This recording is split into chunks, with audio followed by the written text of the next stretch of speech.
ជួបគ្នាដំបងគេហៅខ្ញុំថាអ៊ីម៉ាមិនបានគិតថាជាស្នេហាគ្រាន់ដឹងថាបងគួរឲ្យស្រឡាញ់មួយថ្ងៃទៅមួយថ្ងៃចេះតែកណ្ដាលបងបរងសងក្រញាញ់អ៊ីម៉ា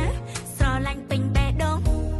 ស្គាល់គ្នាយូរហើយមិនដែលគិតថាជាស្នេហាអូនតែមានបងជាប្រឹក្សាពេលមានបញ្ហាគ្រប់ពេល